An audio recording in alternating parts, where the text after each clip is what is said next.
yo quiero agradecerle que se haya tomado el tiempo de acompañarnos. Sigrid, ¿cómo le va? Bienvenida, congresista. Gracias por estar con nosotros. Gracias a todo el público en realidad y yo feliz de estar aquí nuevamente. Comenzamos con la Junta Nacional de Justicia. Para mí, no sé si para usted ocurre lo mismo, luego del paso de Samuel Abad por esa comisión y de haber dado una cátedra de Derecho Constitucional, el tema debió haber quedado claro. Pero mi sensación es que esa comisión ya no atiende a razones de derecho, sino a razones de hecho y a razones políticas. ¿Qué ha percibido usted en los días que han transitado respecto a la Junta Nacional de Justicia? Mire, yo creo que vemos con ojos de bastante preocupación este tema por haber extendido además un plazo, porque ¿verdad? Para quien siguió el debate de esta investigación a la Junta Nacional de Justicia, investigación que no tiene punto de comparación o no tiene precedente con ninguna investigación anterior, no hay una causa evidente de por qué se inicia la investigación, cuáles son las presuntas faltas graves de los miembros de la Junta, etcétera. Y parece que hay un tema más desde político, ¿no? Un enfoque muy de aprovechamiento con respecto a la institución que se está dando a conocer de manera pública, pero se ofreció 14 días porque se dijo que tenía que ser una investigación sumaria, que básicamente iba a haber temas que por demás no podían hacerle perder más tiempo al Congreso frente a otros casos. Y ahora se extendió prácticamente duplicando el tiempo cuando parte del debate hizo que colegas congresistas cambiaron su voto por el tiempo, porque era relativamente corto y era una cosa que no se esperaba pudiera pasar a mayores. Con este nuevo plazo creo que se evidencia primero la falta de preparación de la Comisión de Justicia.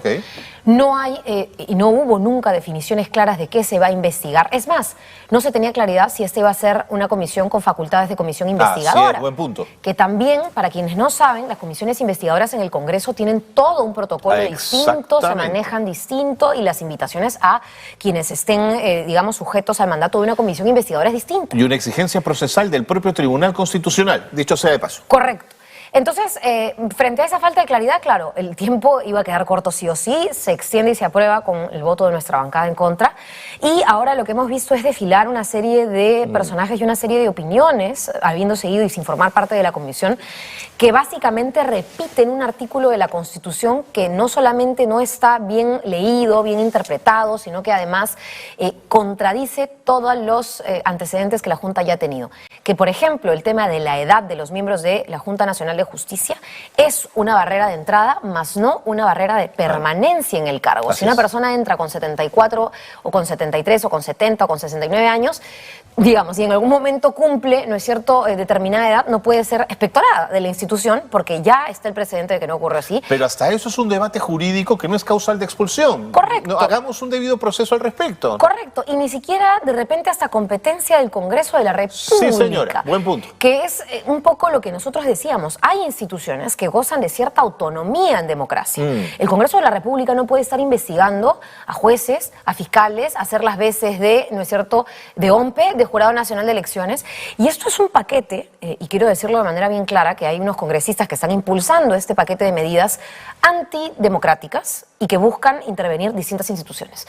Existen por lo menos 3 o 4 proyectos de ley que buscan recomponer, ¿no es cierto?, los colegiados de Jurado Nacional de Elecciones y de OMPE. Sí. Existen proyectos de ley que buscan recortar precisamente también la posibilidad de ingreso a miembros de la Junta Nacional de Justicia. Existen denuncias constitucionales con los actuales, o contra los actuales miembros de la Junta Nacional de Justicia. Y además está esta comisión investigadora a la Junta Nacional de Justicia. ¿Quiénes están en ese paquete? Mira, está la congresista Patricia Chirinos. La encabeza, digamos, es correcto. Impresionante. No, yo nunca convierto esos temas en personales, por cierto, pero esta es la congresista que a mí también me ha planteado una serie de denuncias que ahora se han archivado y que fueron denuncias que yo he sentido, y lo digo de manera muy pública, fueron amedrentantes o buscaron cierto amedrentamiento, ¿no? Como buscar investigarme por usurpar un bien. ¿Y cuál es el bien que yo había usurpado? Entrar a la Universidad Nacional Mayor de San Marcos. Como si cualquier ciudadano no pudiera ingresar a una universidad sin violencia, por la puerta, con la seguridad y la prensa al costado. De acuerdo.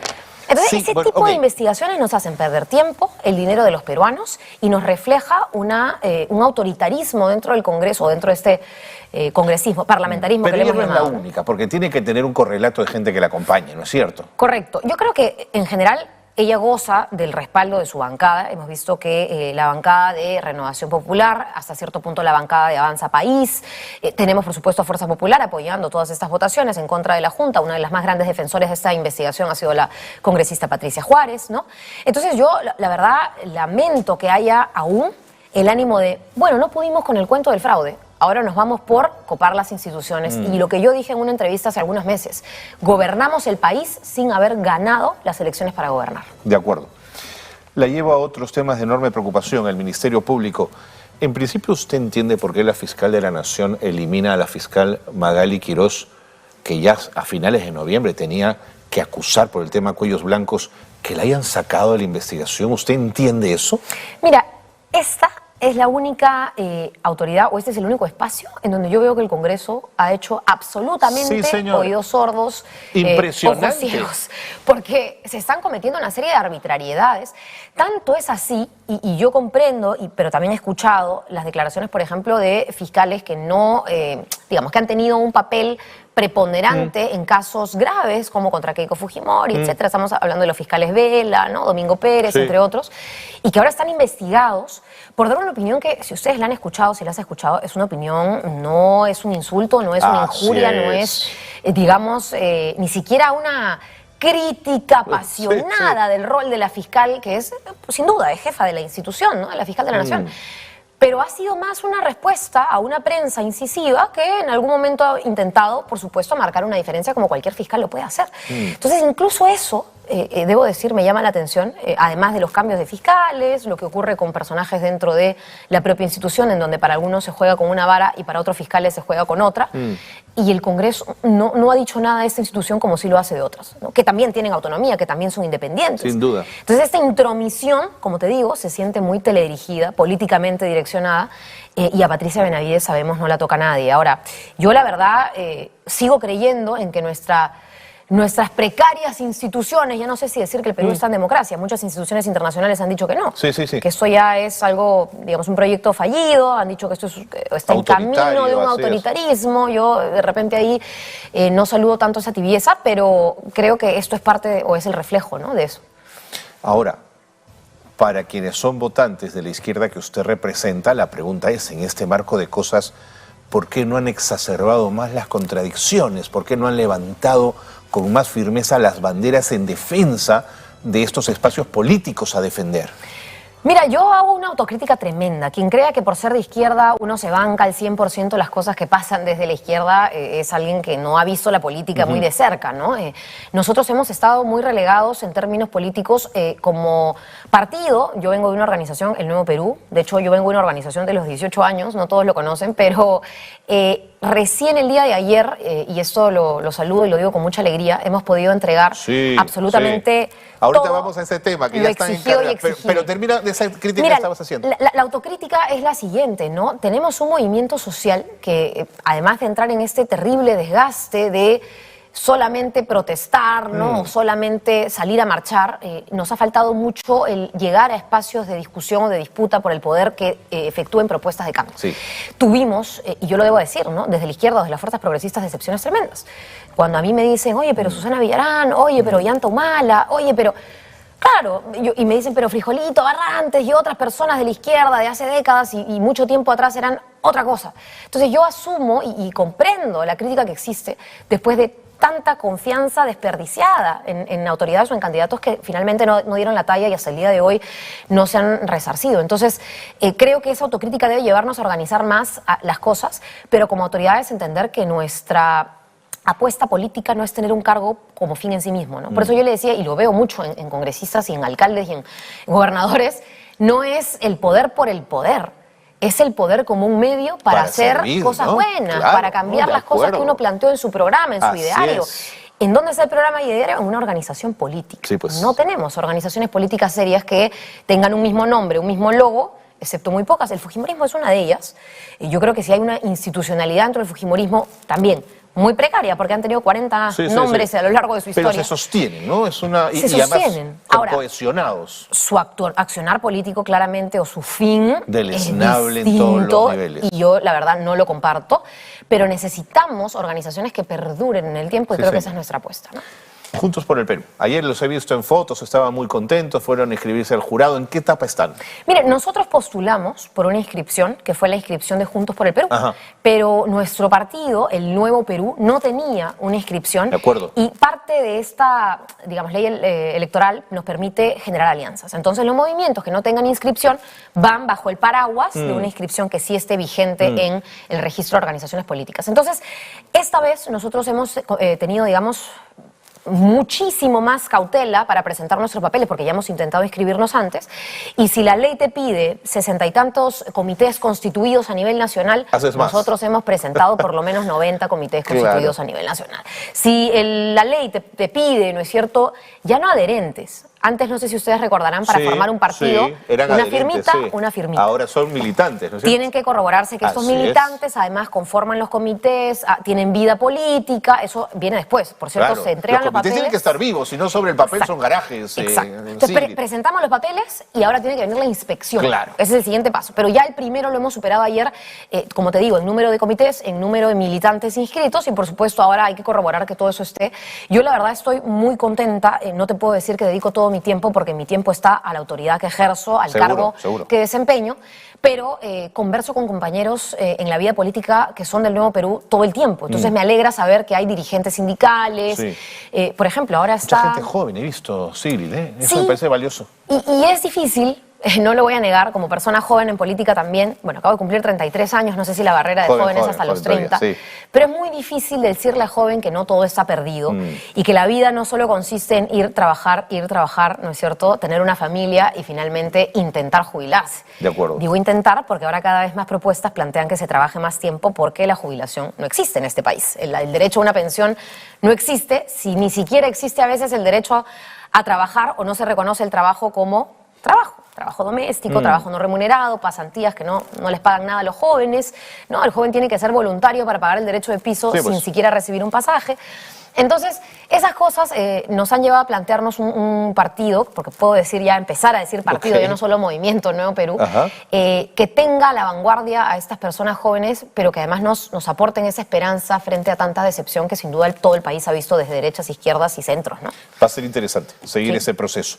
Congresista Bazán, quería preguntarle por las expresiones que tuvo el premier Otárola en Perumín, celebrando, ¿no es cierto?, la derrota de los manifestantes en los conflictos de inicios de año, pero muy preocupado por la respuesta del auditorio en Perumín, ¿no?, que agasaja y celebra y grita porque Otárola tiene 500 conflictos, no sé cuántos dijo, controlados a sangre y fuego. ¿Qué le deja como reflexión? Mira, yo creo que hay una perspectiva, una opinión que tengo desde los dos lados. Desde la perspectiva del señor Otárola, yo le diría, está o se confía, digamos, o está más tranquilo de lo que debería, si cree que esos aplausos en Perumín realmente reflejan un respaldo de la clase empresarial para este gobierno. No existe. Primero porque, más allá de que este gobierno claramente no sea de izquierda, no esté mucho con la gente de a pie, que ya hemos visto, los abuchea en cada visita, no tiene tampoco una gestión que mostrar. Decir no tenemos tantos conflictos no es gestionar facilidades, reglas claras para las inversiones y para los empresarios. Te lo dice alguien que la inversión se cae día a día, ¿no? Correcto, te lo dice alguien que no es antiempresa, ojo, que es pro reglas claras, pro Estado poniendo reglas claras, no el Estado acaparando todo, pero muchas veces se quieren encasillar y embolsar absolutamente las cosas como blanco-negro, Estado, ¿no? O privado o Estado, como si no existieran otros Eso es una matices. caricatura, digamos, ¿no? Correcto, entonces no hay una gestión para que las pequeñas empresas, medianas empresas sobreviven. En el caso de la minería, que son grandes empresas, ¿no es cierto?, multinacionales, no hay, que yo sepa, caminos claros de reactivar ciertas inversiones y otras simplemente tener cierres, porque también hay cierres, ¿no es cierto?, de distintas minas o mineras o proyectos mineros que puedan no perjudicar a la población y que al mismo tiempo tampoco perjudiquen a quien puso su capital ahí. Entonces, yo no creo que esos aplausos impliquen un respaldo político, y si eso lo ha creído el premier, se equivoca. Pero en segundo lugar, y desde la perspectiva, digamos, ya poblacional o en grande, yo creo que esto simplemente refleja algo que después va a ser un insumo para las futuras investigaciones que van a tener que determinar responsabilidades después de las decenas de fallecidos a inicios de este año. Y lo digo porque ha vuelto a repetir, por ejemplo, que quienes han ocasionado las muertes han sido peruanos entre peruanos. Y no hay nada más doloroso, porque eso es abrir una herida que no ha cerrado del todo, sino que además es desconocer las investigaciones que ya están en curso, que no las pido yo, que ya están en curso. Están lentas, no se están avanzando. La gente el ojo público, digamos, ha olvidado que esas investigaciones están, pero tienen en algún momento, como en este país todo ocurre 15 años después, mira el caso de Baguazo. Sí. Murió gente, y Sí, no señora. solo gente civil, murieron policías, murieron personas de la autoridad. Y hemos esperado casi 15 años para obtener justicia. Entonces, más tarde que temprano, o cuando toque, estas cosas de querer dar a entender que lo que ocurrió aquí fue una masacre entre hermanos peruanos, que no fue, va a dilucidarse y va a poder esclarecerse que esto es simplemente una mentira. Y por menos se ha vacado un presidente, como el presidente Kuczynski, que se lo quería vacar por haber mentido que el día anterior había tomado café y no té. Claro, luego salieron los informes de la Unidad de Inteligencia Financiera y descubrimos una serie de cosas. Pero por menos se han sacado autoridades en este país, Enrique, y yo lamento mucho que más bien lo que recibe el señor Otarola va en base a estas mentiras y aplausos, por lo menos del auditorio que ese día lo celebraba. Correcto. Ayer Estados Unidos ha expresado una preocupación al Perú por la cada vez más gravitante posición de China en nuestro país.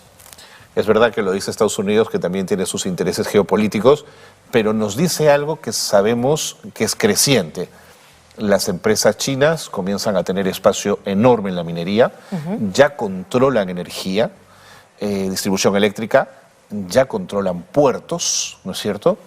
Y durante muchos años el neoliberalismo nos dijo que el dinero no tenía país, pero aquí el dinero tiene país y es China. Entonces me preocupa que no estemos haciendo una mirada más geopolítica de nuestros propios intereses respecto a estas situaciones. ¿Ha podido discutir de este tema con su bancada, con su grupo? ¿Se ha hablado en el Congreso? Mire, ahora estamos con la discusión de Rusia, hace un par de semanas estamos con la discusión de China por estos viajes y también qué rol juega el Congreso como institución Por supuesto. frente al tema geopolítico. Así es. Bueno, con marinos, además, que forman buena parte de la representación. Correcto. La política internacional, y yo lo decía en el gobierno del señor Pedro Castillo cuando trataban de imponerle una agenda y prohibirle los viajes, ¿no? ¿Recordarán ustedes? Yo decía, la dirige el presidente. Claro. ¿no? Pero evidentemente hay una cancillería, y yo lamento, de las pocas veces que he viajado, pero solo leyendo, conociendo y estudiando política comparada uno se da cuenta, las cancillerías en Latinoamérica, pero por supuesto aún más a nivel internacional, son espacios donde gente de carrera continúa siguiendo una línea. Señor. Porque es muy difícil que un gobierno decida virar desde la solidaridad, el intercambio comercial y otras relaciones que nos unen al aislamiento, ¿no es cierto?, el cierre de fronteras o de posibilidades. O sea, digamos que normalmente las cancillerías son de lo más Tiene una estable, tradición, por supuesto. así como dicen que el Ministerio de Economía también, ¿no? Normalmente son los ministerios más estables. En estos gobiernos, y me refiero a los dos últimos, incluido el señor Pedro Castillo y ahora la señora Boluarte, lamento que la Cancillería se haya desbaratado. Tanto así que hoy hemos perdido por lo menos 2 o 3 embajadores de la región, solo de la región. Entonces, yo, por ejemplo, ¿no? Veo países como México, países como Colombia, que por supuesto no tienen gobiernos parecidos al nuestro, que por supuesto podrán opinar cosas que ni siquiera uno comparte, Por supuesto. o sí, o Por como supuesto. fuere. Pero de ahí a expulsar y sacar de esa manera a un embajador, a mí me pesa. Lo digo para el entorno más cercano, porque estamos hablando del continente. Me pregunta sobre China.